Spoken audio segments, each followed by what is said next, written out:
哦，然后今天的分享呢，教授有同意让我们录影，而且可以做回放。所以如果今天等一下那个教授的那个回答，你第一次没听清楚没关系，我们会再把回放的网址寄给大家。嗯，教授非常的爽快的说好录，OK，没问题，分享没问题。好，我们时间到了8点了。好，OK。Welcome everyone. Welcome to the event this evening. And today we have a great honor to have Mr. To have Professor Diamond to come here to with us. And you can ask whatever you want, and he will do his best to answer all the questions gathered in this room. So first, let me have a brief introduction in Chinese.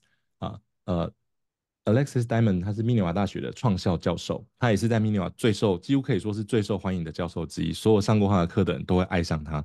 我讲这个真的是毫不浮夸。好，那他也是他除了在这个学术方面的成就非常高之外，他也曾经担任世界银行智库的这个首席政策分析师长达10年。那他在创立密涅瓦之后呢，他也经常受邀到就是世界顶尖的企业去做他们数据分析方面的一些训练。好，所以我们今天非常非常的荣幸能够邀请到Professor Diamond。好，那Welcome Professor Diamond。Can you have a few words to the crowd? Sorry, Leon, could you repeat the question? Oh, okay. Uh, Hi, Professor Diamond. Okay, first I would like to share a, a how to say that? Okay, I will share an achievement with you. Uh, 2 weeks ago, we have an online event, and thank you for giving a speech and with us. And that day, there are 5,000 people registered to the event. And after the event, in 2 weeks till now, there are more than 10,000 people watch the replay. That's also why we have the event today. So Thank you. so Yeah. first, okay, you know that there are Minerva students from all over the world.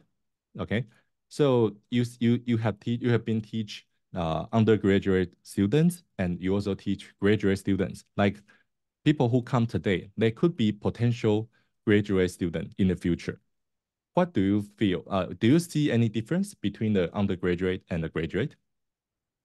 Yes. So um, there is a significant difference between the graduate students and the undergraduate students. One of the biggest differences is that graduate students often have children. They often have partners and spouses and families, and they frequently are working. So the graduate students have to share their Minerva time with other commitments, responsibilities, whereas the undergraduate students are younger. They have yet to have careers. I can't think of a single undergraduate who had their own family. So graduate students have a tougher balancing act than the undergraduate students. That's one important difference. And then the other difference, I think, is that graduate students can bring a lot of interesting personal experience into the classroom because they've lived longer. So they have generally a richer personal history than the undergraduate students. I think those are the two most important differences between the undergraduate and graduate students. Thank you, thank you. 刚刚教授分享说，因为我刚刚的问题是说，他教了这么多的这个来自世界各地的优秀的大学生以及研究生哈，那这些大学生跟研究所学生有什么主要的不同呢？他认为有2个不一样。第一个就是硕班的学生呢，一般来讲是有家庭或至少你有伴侣有工作，所以说没有什么大学生可能有比较多自由的时间，而硕班呢，你有很多的角色跟身份，好，那你在这些角色之间会需要一些拉扯。可是呢，硕班的学生因为也有每一个人都带着自己的独特的生命经验跟工作经验来，所以在密涅瓦这种很强调互动跟讨论的课程中，其实硕班的这种讨论常常是非常非常的精彩的。好，OK，so let's move on to the first question. Okay. Yeah, we will. Okay, today we will first go through the questions, then after the 10 questions, we will open to the public. Okay, so first, can you provide more case study that how you apply counterfactual analysis in helping the World Bank to evaluate project impacts? Is there really any case that have positive outcome but negative project impact?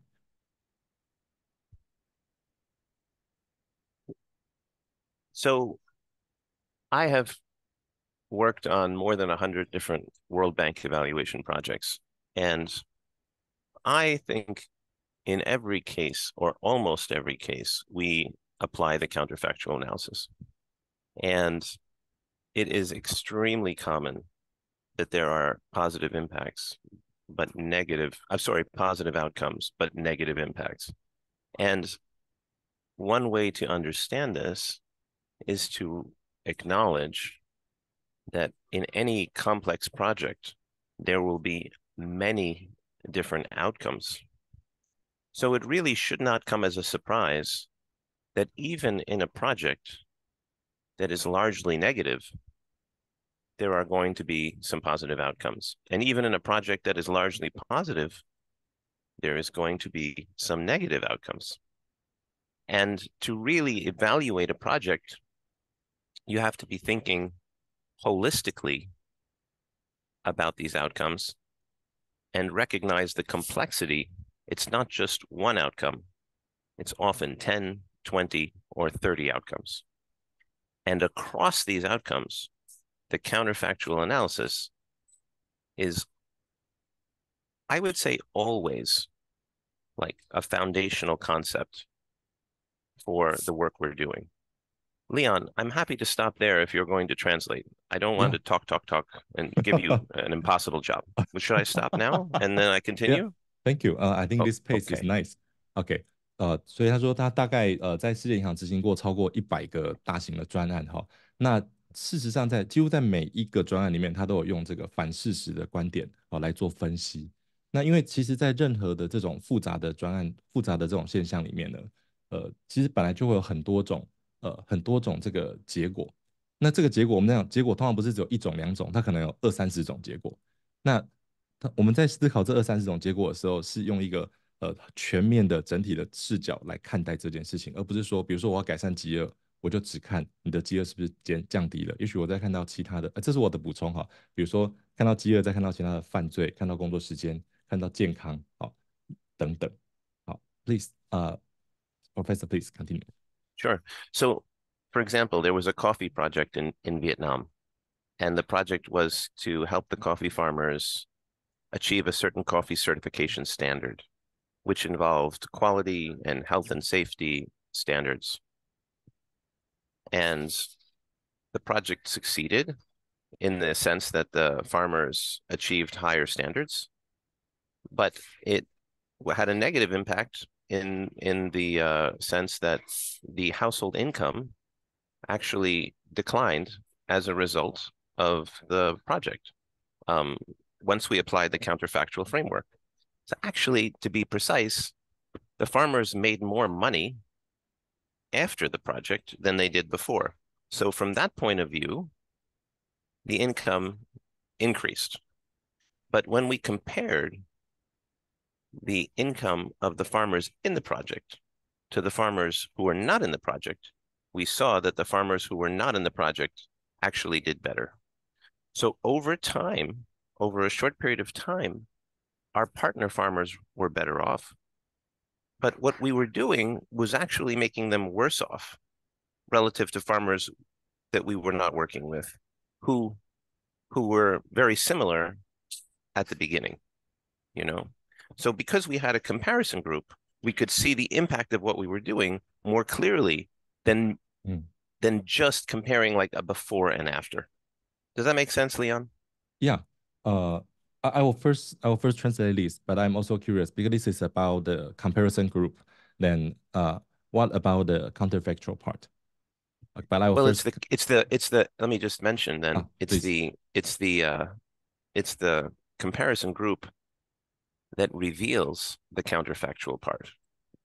The counterfactual group is the window into the alternative reality that we did not get to observe for the partner farmers.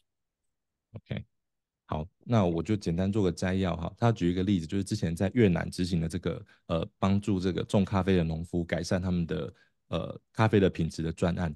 那这个专案呢，他们最后就是他希望借由就是改善这个咖啡种植的品质，然后他们的种植的技术，然后可以带给他们更好的收入。但是当他们在跟对照组做比较的时候，发现，哎，没有接受这个专案的农夫他赚更多钱。好，那我刚刚就请教教授说，哎，那这个所谓的反事实的部分在哪里？他说，其实因为反事实我们没有办法直接观测到，我们为什么要设对照组？其实就是提醒我们有一个反事实的产生，也就是说，当我让这些人，当我试着介入来改善你的种植品质，然后希望增加你的收入的时候，会不会我不要介入，你其实可以赚更多钱？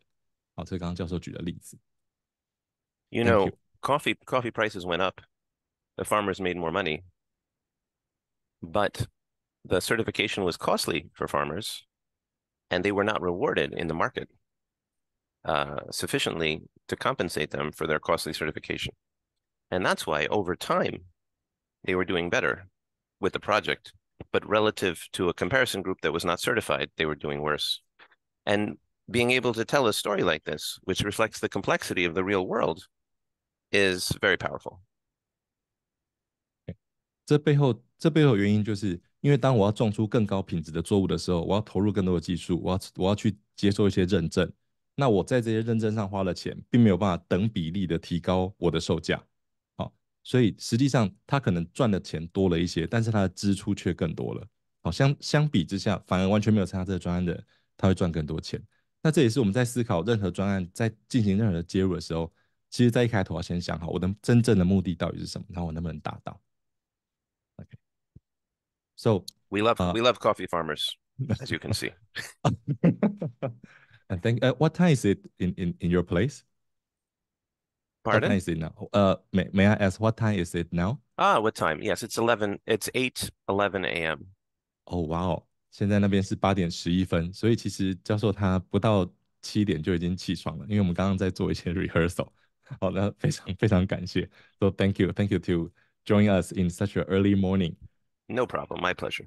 Easy. So, let's move on to the second question. Good. Okay. So the second question is, what do you think is the biggest difference you have noticed in Minerva students before and after learning HCs? Could you share real-life examples of how they have applied HC in their careers? Yes. So I think the biggest difference in students before and after learning about HCs is that after, students are far less likely to jump to conclusions.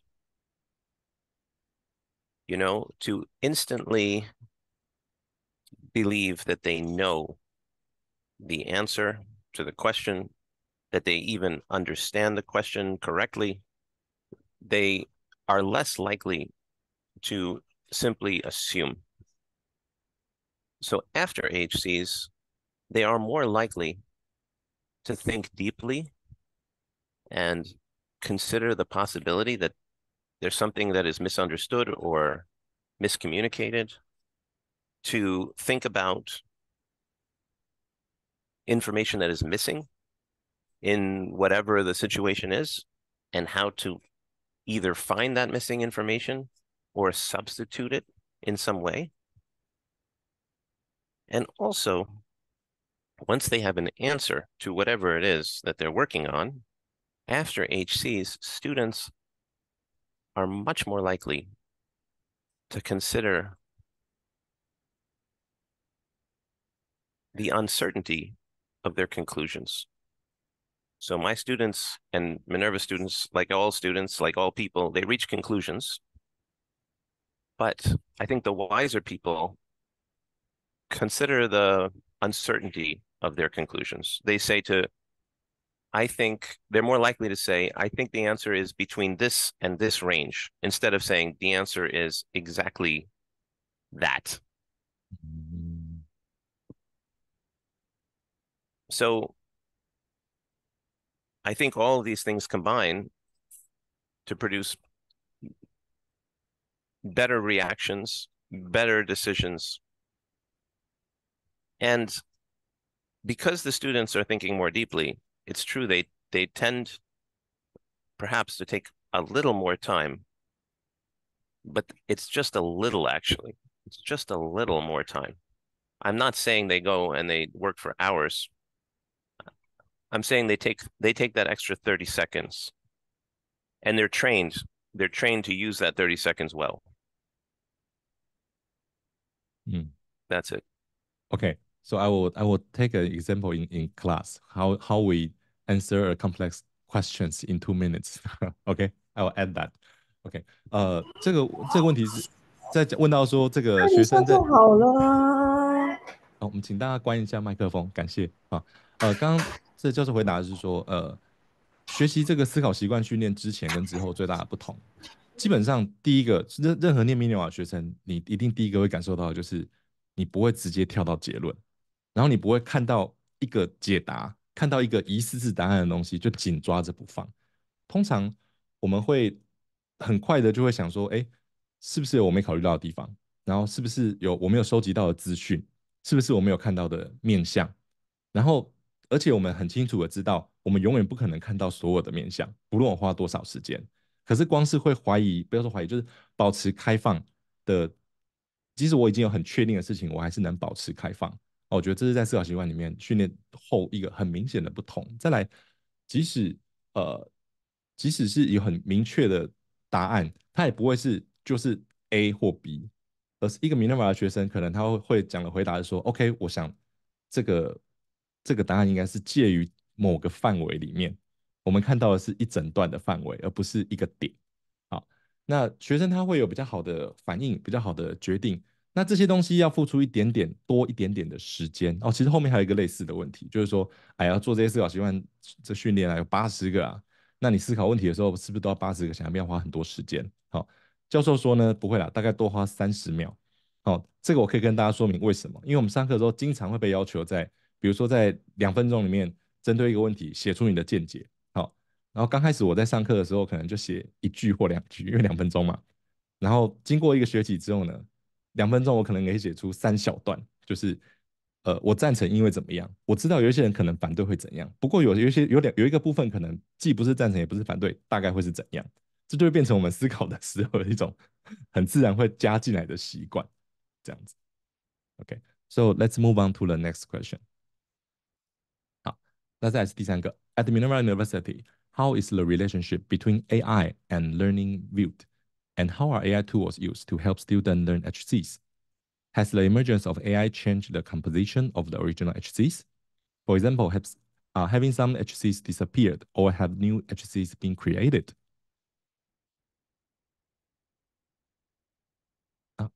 Can you open the microphone?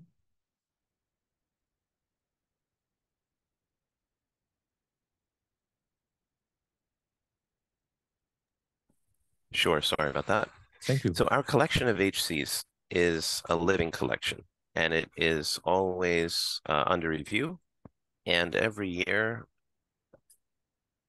for the past many years, we have occasionally merged HCs together or decided that some of them are important enough to stand on their own. And occasionally we create new ones. We have not made big changes. We make very small changes. And I think over time, fewer and fewer, actually. But we do have a team that is constantly considering how we can tweak and make more optimal the list of HCs. So that is a thing. Now, AI and HCs. We also have many professors engaged in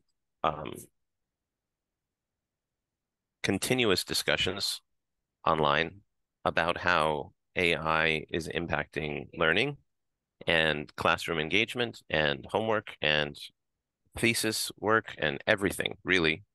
As all, excellent universities are working on these issues today because AI is colliding with education as never before, obviously. So this coming year, I will be incorporating AI. And since AI means many things, to be specific, I will be incorporating the ChatGPT style AI into classroom work and homework more than in the past. And in what I've decided is that much of my homework and pre-class work that I expect the students to do on their own will involve discussing the concepts and topics of the lessons with something like ChatGPT in advance of the class. So, you know, in just about every class, not every, but just about every class, students must do some reading. In my classes, they usually have to do some coding. And that's nothing to be intimidated about if you have never done coding before, because many students are coding for the first time. Not all, but many are coding for the first time at Minerva. And this coming year, besides the reading and the coding, I will ask students to have some discussion back and forth with the chatbot, with the ChatGPT on the topics, and I will provide prompts for that discussion to make that discussion happen a bit easier. And I will ask the students to come to class with questions that arose as a result of those discussions. Because as I mentioned in my talk, and as I'm sure many of you know from your own personal experiences, we cannot yet trust ChatGPT to get things right 100% of the time. Unfortunately, ChatGPT is very fallible. So I don't trust students to simply self-learn from ChatGPT. But what I think would be very valuable would be conversations with ChatGPT. And then we bring some of the topics from those conversations and the conclusions and the questions into class, and we discuss them together. And we make sure that people are learning correctly by discussing them together. So I think I'll pause there, Leon. Oh, thank you. That was I feel very touching. So let me translate this part. Diamond 教授呢分成2个部分来回答。第一个是关于 HC 的这个一直不断的这个更新。好，在 Minerva 呢，每年其实都会有一群老师呢会持续的检讨和持续的讨论我们的现有的 HC 有一些需要融合在一起，有没有哪一些是需要新增的。好，那其实从 Minerva 创校到现在也10年了，其实每年需要改动的幅度已经越来越小了。好，那我自己在2020年入学的时候的隔年就有遇到3个 HC 并成一个，然后有新加了一个 HC， 这个就是确实每年都会发生。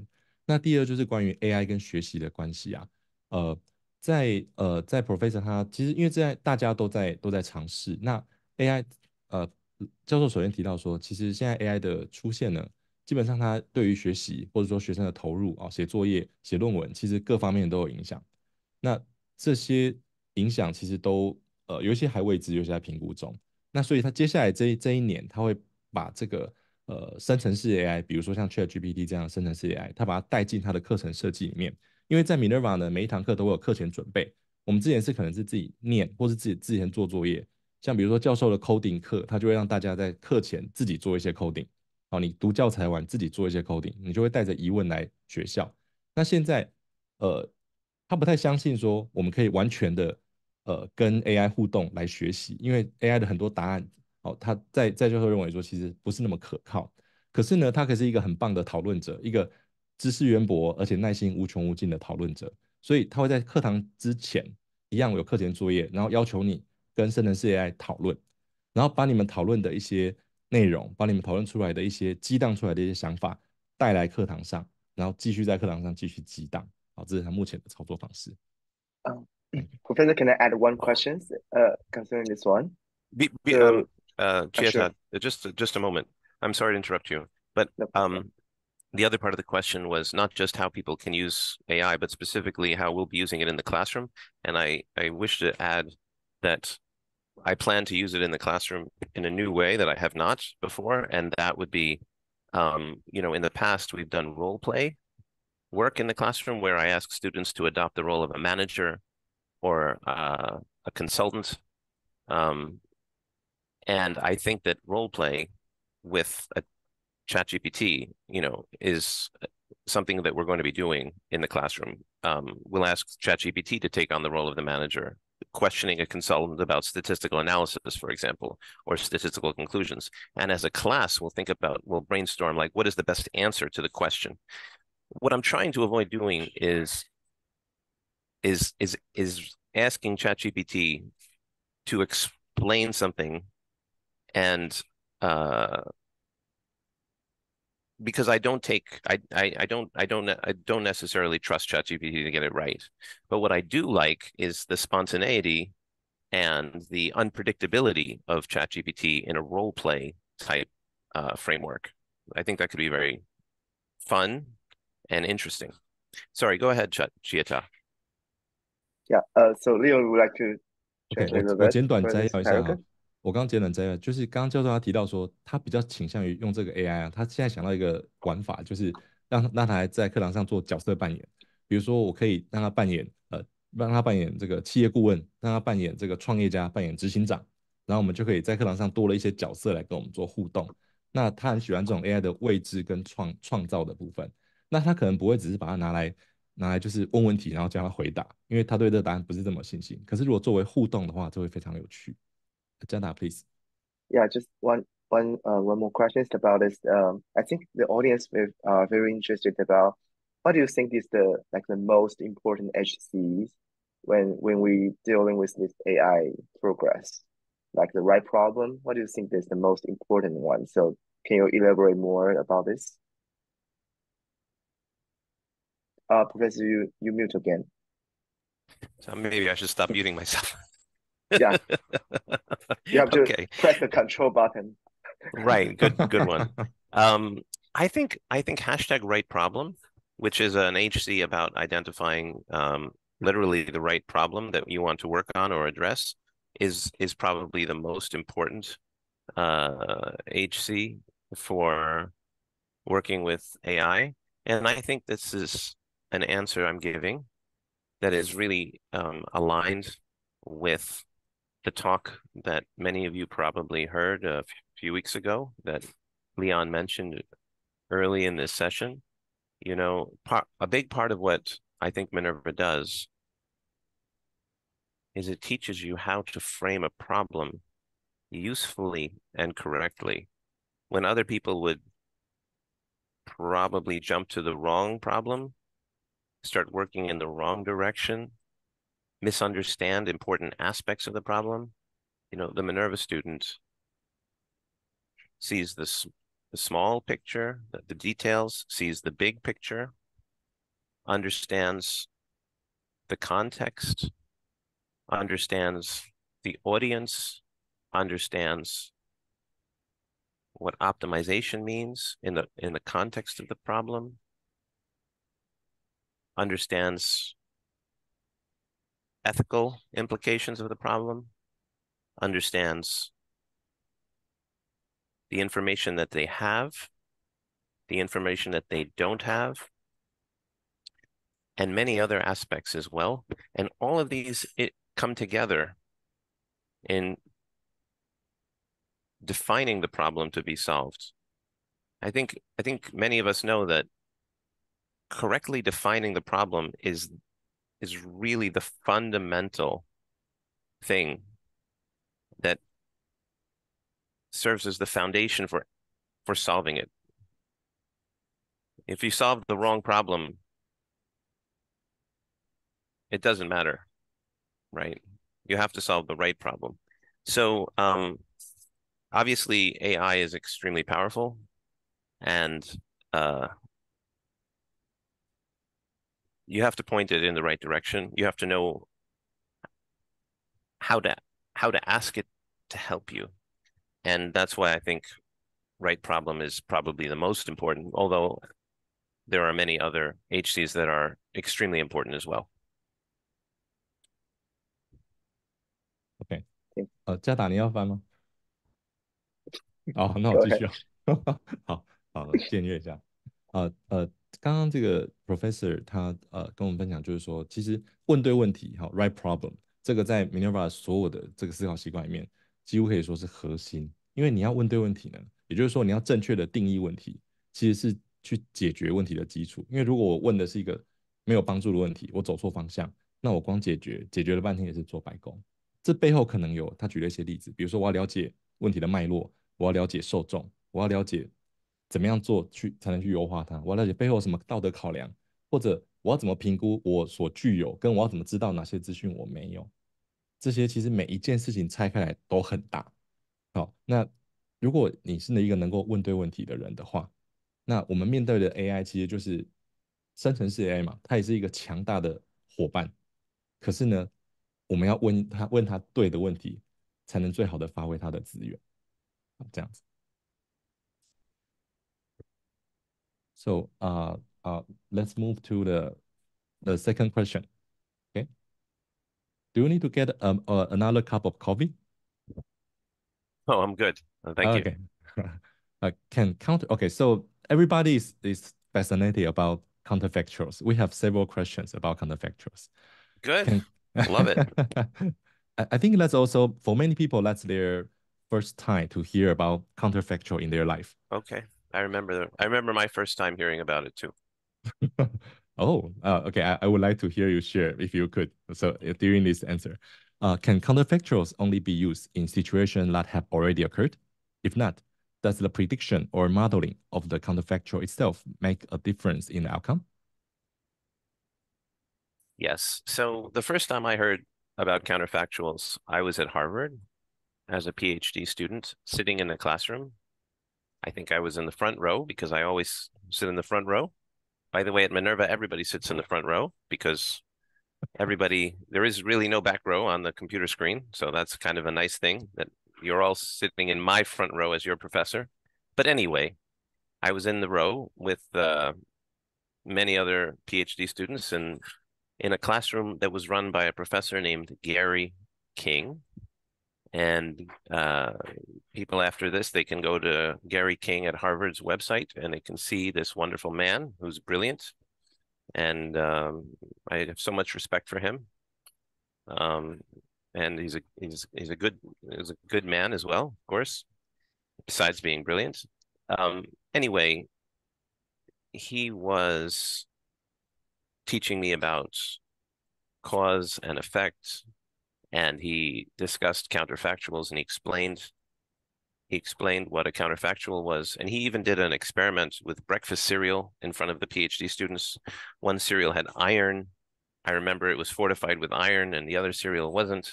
And he was talking about counterfactuals. It was very, I could go on, but I won't.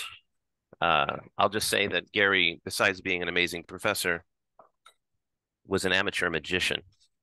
And that only enhanced his ability to engage students in the classroom because he had experience as a performer.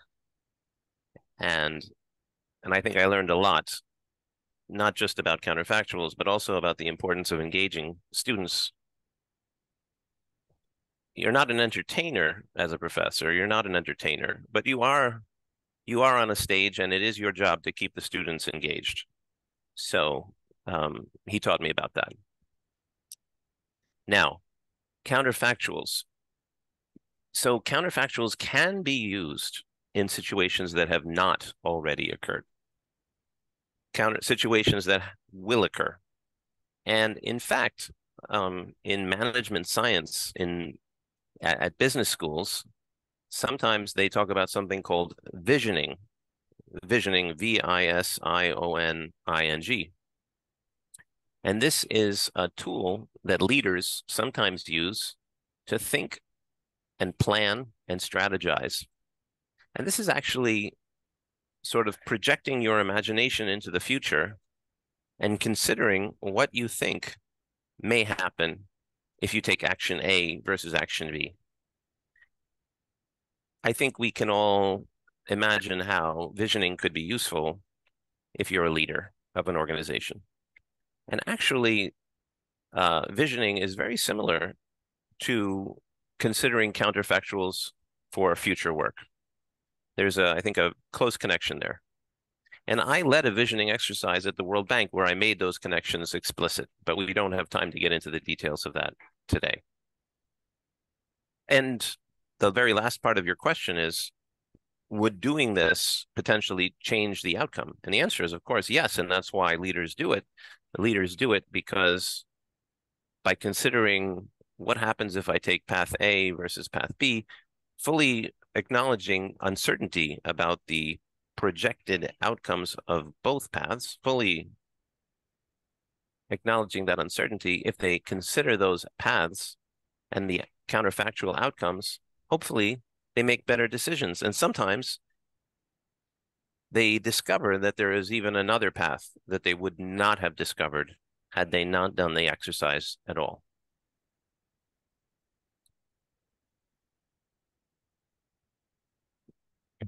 So 好，因为刚刚老师有讲到说，因为我说，这里很多人都是第一次听到这个反事实，然后老师就说，他还跟我们分享一下他第一次听到反事实。他第一次听到是在哈佛读博士的时候，那是一个哈佛的这个非常知名的统计教授叫 Gary King，我刚刚有贴连结。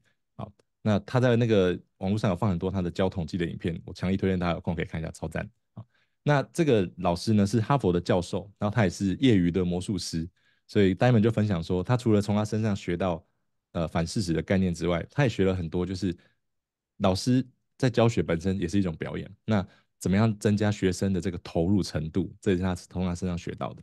那回到这个问题呢，就是说，当然这个反事实的概念可以用在已发生，也可以用在没有发生的事情上。比如说在管理科学方面呢，他刚刚提到一个词 visioning，visioning，这个麻烦大家帮我查一下中文叫什么了哈。那我的理解就是它就有点像是一个想象的实验哈，就是我们想象可能会发生各种可能性，我们不用真的去做，我们就带着大家一起想象。所以他说他在世界银行的时候也带着大家去做很多这种 visioning 的训练。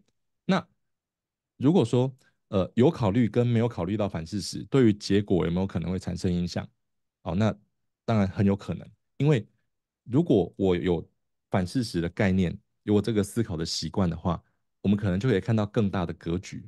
本来我看到一件事我就要去做了，但是我现在因为我考虑到反事实之后，我可能因此而想到了几种我本来没有想到的做法，而可以把我带到也许比本来更好，或者说避免一些不好的后果发生。好，所以这是教授刚刚对于反事实，你如果光是有想到，其实可能就会不一样。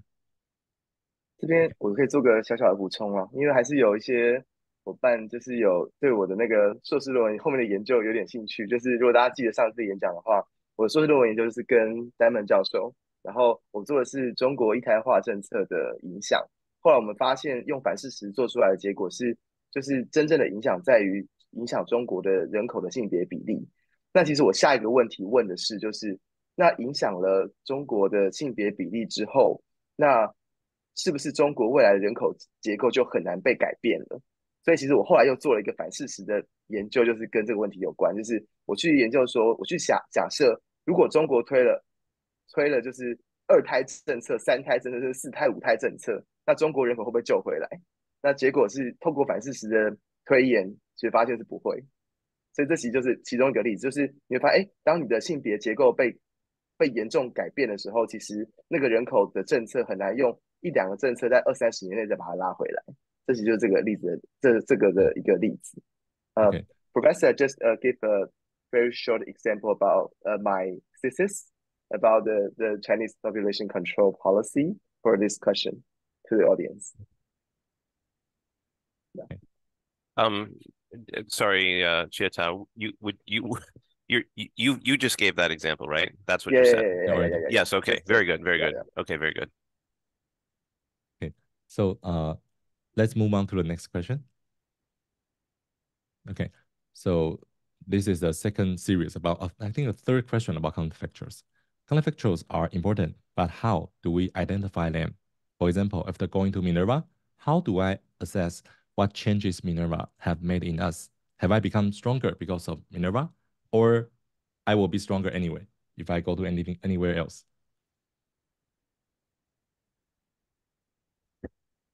So this is a deep is it obvious that this is a deep question? And, you know, an existential question? Aren't thoughtful people asking questions like this all the time about everything?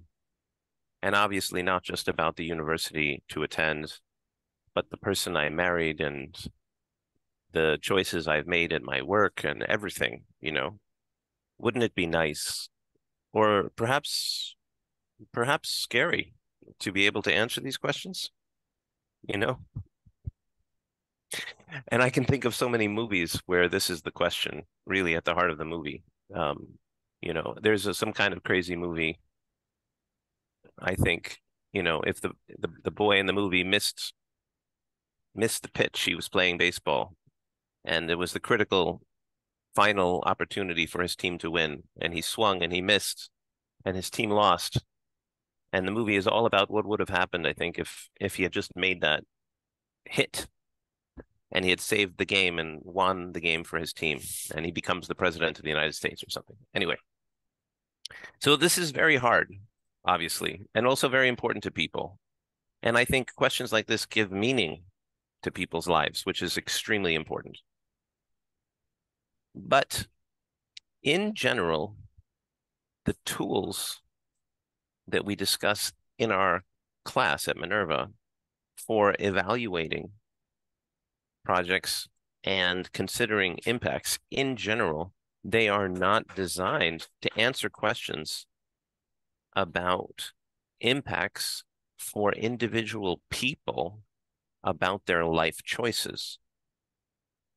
They are more designed to evaluate impacts on many people in a program, or even many people not in a program who have done the same thing independent of each other, like all these people got married, or, you know, all these people went to university. They may have gone to different universities, but they went to university. And the question is, what's the impact of going to university? What's the impact of getting married? What's the impact of having a child? What's the impact of having a female child? These are all interesting questions, but we tend to ask these questions about groups of people. Now, there are exceptions to this general principle of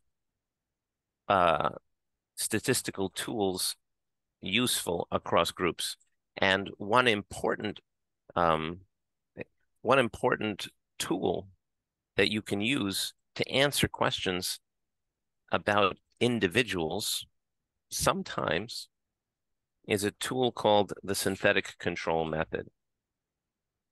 If I remember correctly, I discussed this method in my session weeks ago. And Chiata and many other of my students have used this method in their master's thesis work. And if you go to Google and you type synthetic control method in the search bar, you will find that there are many thousands of articles that rely upon this method to answer questions about the impacts on individual units of analysis. Sometimes countries, like in the case of Chiata's thesis, sometimes companies, sometimes states and provinces, sometimes other collections of countries like the EU or ASEAN. You know, you can ask what's the impact on ASEAN of a certain policy, for example. And occasionally, but rarely, individuals. So the synthetic control method is the only reliable method I know and have used and actually helped invent.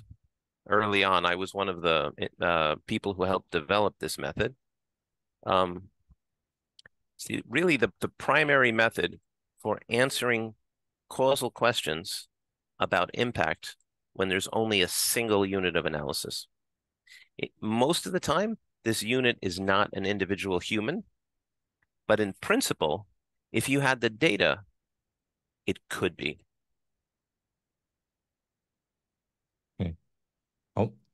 So can I translate now? Yes, thank please. thank you.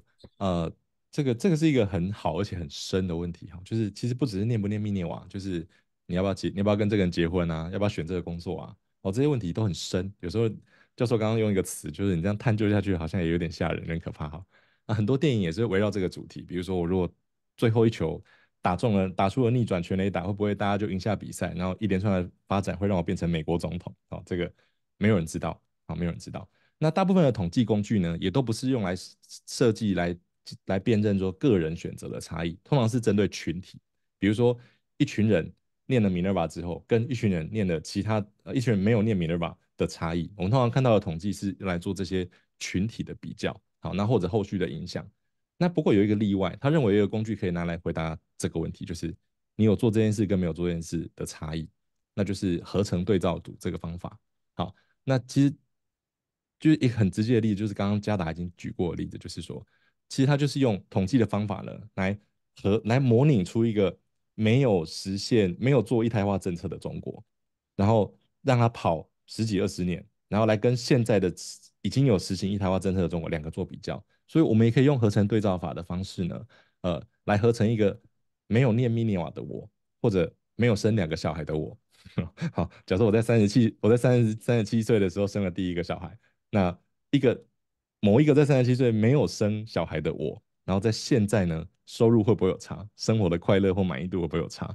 好，这是用统计方法，虽然听起来有点反直觉，但是真的有这样的统计方法，而发展出这个统计方法的团队的 leader 呢，的其中的几个教授呢，是2021年诺贝尔经济学奖的得主，而 Professor Diamond 呢，就是当初开发出合成对照组方法的其中一个人。所以他们得到诺贝尔经济学奖的时候，还特地有谢词中还特别提到他。这个是我增加的啦。教授刚刚没有讲这个部分。Okay, so let's move on to the next question. 好，那 OK. According to many recent surveys, AI does not actually bring profit to enterprises. Do you think AI will be a hype? How would a Minerva University trained student look at this issue? So first of all, I just want to point out that while I was listening to the explanation of my answer, I remembered that there's a movie called It's a Wonderful Life. I don't know how many of you know this movie. It's more than 50 years old, I think, but it's excellent, and it's a Christmas movie. You should rent this movie, watch it. It's fun. And it was a favorite movie of my professor, Donald Rubin, who invented the Rubin causal model, which is the model that drives and makes possible all of the analysis and the counterfactual stuff that we're talking about today. It's a Wonderful Life. And Rubin, Leon, is spelled R-U-B-I-N. Oh, R-U-B-I-N, thank not you. R-U-B-E-N. You got All me. right. Do I think AI will be a hype? There is no question that there is a lot of hype, and there will be even more hype around AI for sure.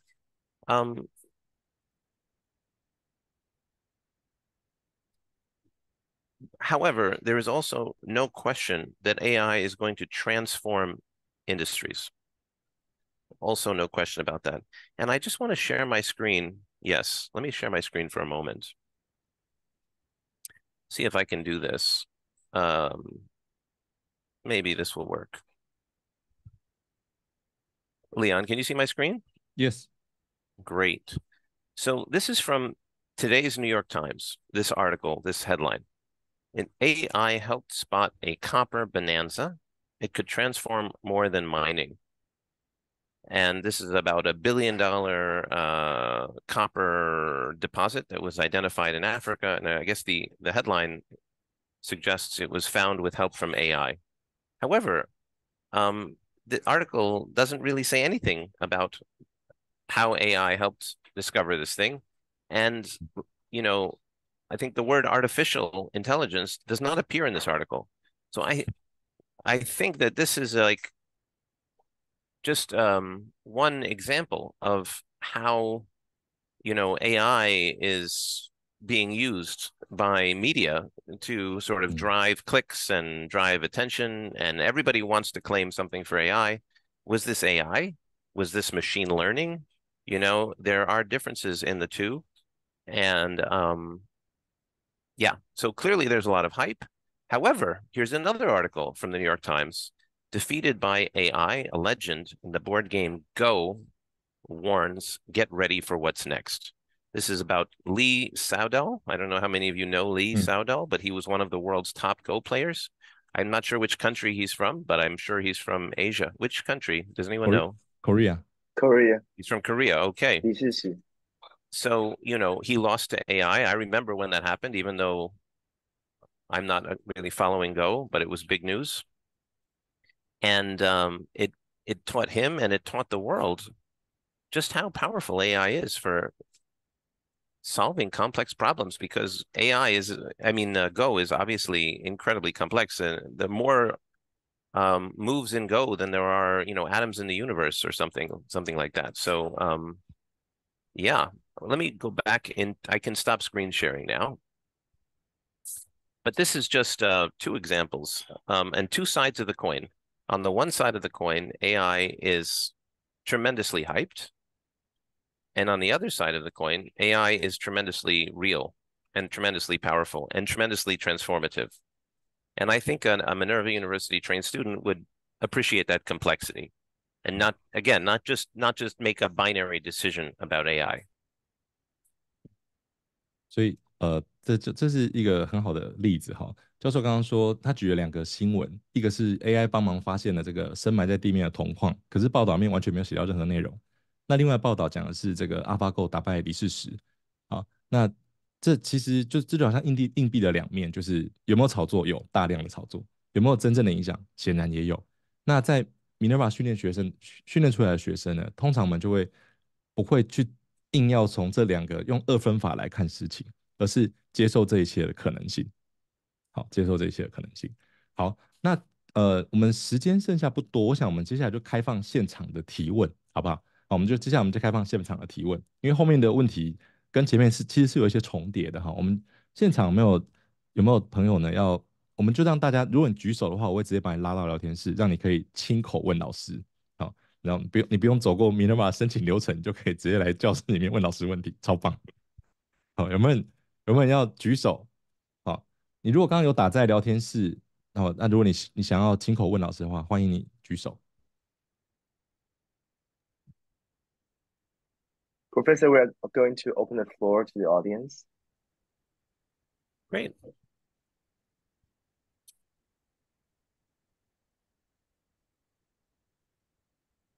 好，麻烦联席主持人帮我看一下。OK，Leah. Okay, please open your microphone. Sure. Maybe I can ask one. I got a question that, and also since I'm just ready to enter in the Minerva University, so that's like my questions about the HC too. Since, I think after Professor's explanation, we believe that HC will be quite powerful. But how about if we can just teach AI to run HC, then as a human being, we just don't need even like spend time to run HC by ourselves. Do you think that might be possible? So is the question, for some reason, you can see I'm always pushing my earphone into to try to make even a better connection so I can hear better. So I didn't quite hear perfectly, but I think you said something like, can we teach the HCs to the AI? Yeah, okay. So we have fed the HCs to ChatGPT. You know, you can upload documents, you can create custom chatbots, you can do all of that, and that has been done by our team. So the ChatGPT 4 or 4, whatever the latest version is, it can talk about the HCs.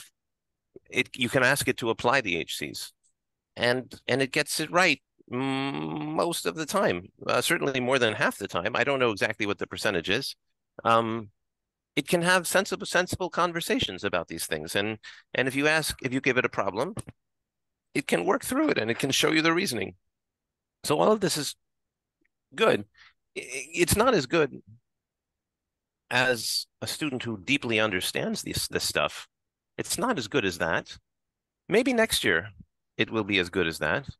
Maybe eventually it will be as good as a professor who has really studied and thought deeply. Maybe eventually, but it's not there yet. Yeah, but I mean that if AI can achieve that kind of level, then why students still need like spend time to learn HCs by ourselves? We can just use those AI to just almost achieve the similar performance. I think what you're saying is like if the AI achieves the understanding at a deep level, then maybe the human doesn't need to. Is that sort of what you're saying? Yeah.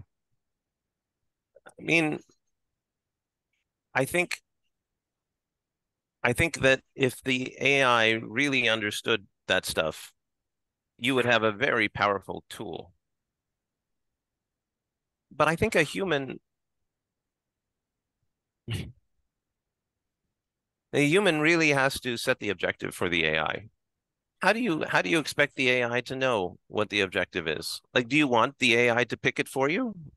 I don't think so. You know, maybe in some future worlds where the AIs are really ultra smart, I would have a better appreciation for what that might look like. But right now, I cannot imagine the AI deciding on the optimization problem for me. I can imagine the AI working on the optimization problem, trying to solve it, but I want to define it myself. 那个李伟，你要摘要一下吗？还是我这边？请利用那个继续帮忙好了。好，好啊，我就简要摘要了哈。这其实是一段非常精彩的讨论哦，谢谢大家就是这么直接的问哈，就是李尔的问题是说，如果好，他最后真正的问题是这样，如果第一个我们能不能教 AI 思考习惯？好，那好像可以，而且 Minerva 校方也尝试了一下，好，目前就是 ChatGPT 那个 4O 呢，它能够回答一些问题，而且可以告诉你它为什么这样回答，好，逻辑推论看起来也都蛮像样的。不过，如果是要跟一个有深度理解的学生比的话，还有差一段。不过他也相信，也许有一天就会表现得像教授那么棒，也是有可能。好，那所以李尔就再接续问了一个问题说，如果 AI 可以达到，为什么我们还需要学 HC？好，那这边 Professor Diamond 他的回应是说，其实最终 AI 它就是一个工具，我们仍然要自己决定我要拿它来干嘛。我们不太，他说他没有办法想象，就是他也许会有吧，但是他可能没有办法想象，就是我们连生活的目的都让 AI 帮我们决定。哦，我连我哪里要进步，我连我要解决什么问题都让 AI 帮我决定，这好像目前他还没有办法想象，因为他还是希望这些东西主导权可以抓在自己手上。而既然我自己要做决定的话，这个决定的品质其实就跟我怎么学习有关，而思考习惯训练呢，就是一个非常好提升决策品质的一个工具。这样子，那我们可以再开放最后一个问题好不好？Last question， 最后一个问题，有没有同学？你可以直接开麦。袁凯，你有问题要问是不是 ？Jack。Yeah, may I have a question? Sure. Hi. Yeah. Also, I'm not having your thesis class right now, but I'm very curious about what's the difference between your synthetic control method with the comparison group that we learned in Minerva class. Is that just like to compare the actual outcome between the comparison group and the experiment group, but I'm not sure what's the difference between those two methods. Could you say more about that? Absolutely. Thanks for a great question. So, you know, in the first year class, we learn about basic methods of what is called causal inference, which is making the evaluation of the impact of some kind of program or intervention or event. So the basic way that we discuss in the first year class is we have the group that was exposed to the impact, to the project, and we have a group that was not exposed, and this is often called like a control group. And they start out very similar or the same, And then there's the exposed group and the non-exposed group, and we watch as they either follow the same trajectory if there's no impact, or they follow different trajectories if the exposure makes a difference. What's interesting about the synthetic control method is it's a question about just a single unit, like a company, for example. Maybe the company has a stock split, like NVIDIA, for example, recently with a stock split, 10 for 1, right? I bought the day before the stock split, so I hope the stock split has a good impact. So far, so good. Anyway,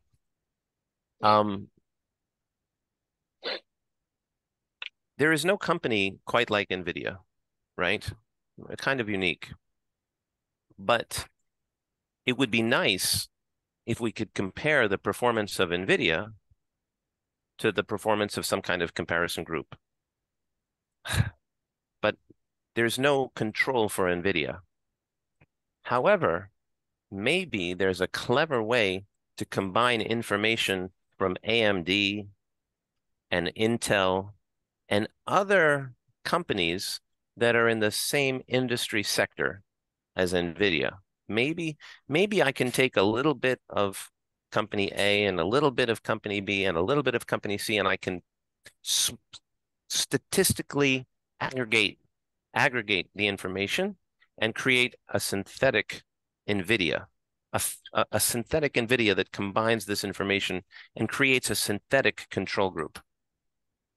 That's what the synthetic control method does. That's what it's for. It creates a synthetic control, not a real one, using information from not exposed units. And then it enables the analyst to make a simple and clearly communicatable comparison between the trajectory for the exposed unit, which in this case would be NVIDIA, and this and the counterfactual for NVIDIA. And that's what Chiata did in his thesis. Thank you. Let me take some time for translate, and by the same time, Annie ask a very good question. I hope everyone can stay here for like 10 minutes, just 10 minutes, no longer than 10 minutes.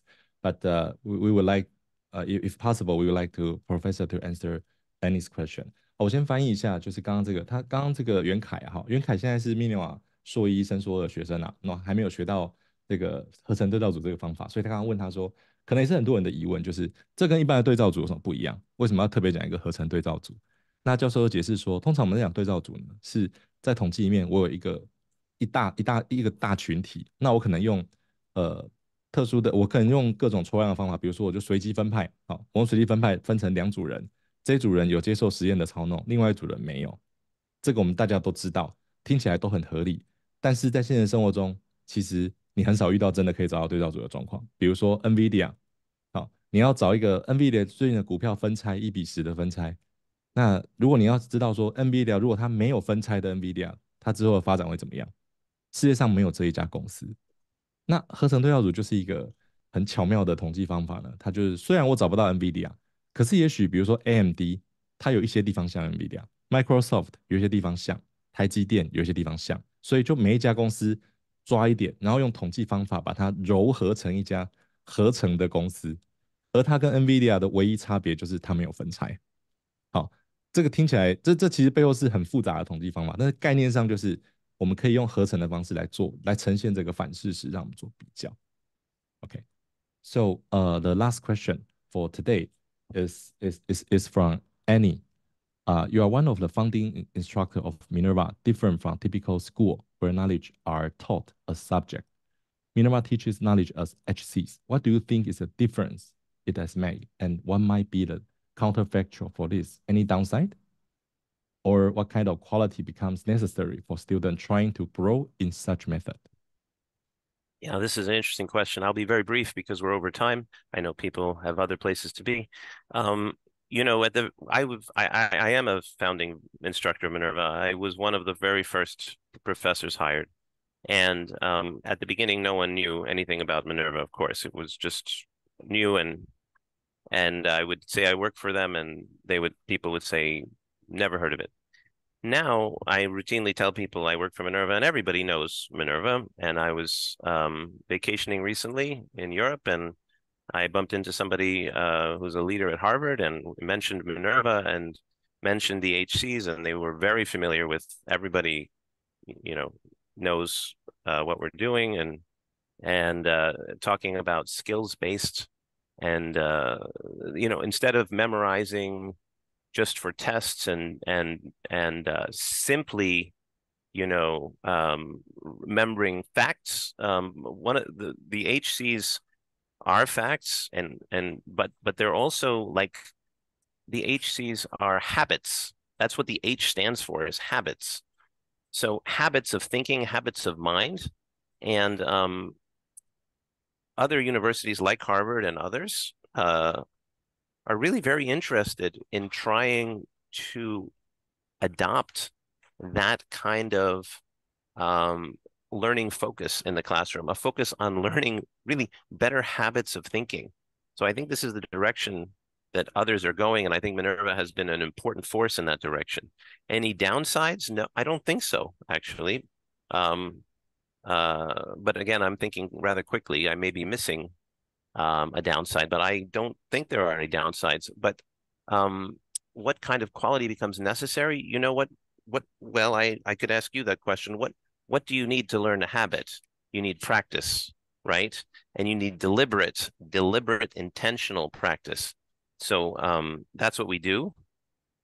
That's the way Minerva is set up to encourage and support your deliberate and repeated practice, so that you develop it as a habit and it becomes second nature. Oh, that also answers one of the last question from the list. So let me translate that. 就是刚刚的教授分享说，就是其实思考，他说一开始他是创校的教授嘛，一开始大家都没听过。哦，我也认识密涅瓦第一届的学生，他花了很多的功夫，花了4年，他的亲戚还是全部都认为他是到美国参加了一个诈骗集团。哦，这是密涅瓦刚开始的时候的状态。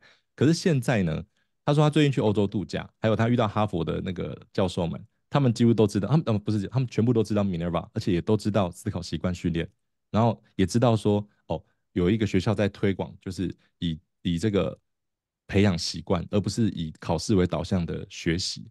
那这个 HC 的 H 就是 habits， 就是习惯。我们要怎么样我们要怎么样增进我们的思考习惯？其实就是 practice， 不是聪明，不是笨。到密涅瓦不是你的脑袋聪明还是笨，而是你是不是一个主动学习的人？你相不相信你可以透过练习精通任何事情？这个其实是 Minerva 在面试的时候非常看重的，也就是成长型思维。哦，这是我小小的补充。So, thank you, Professor. Finally, there could be many potential applicants to MDA. Okay, so after all the discussion, all the sessions today, if someone is going to apply Minerva, can you give them some word? Can I give them some what? Some word. Some word. Some word. You should apply.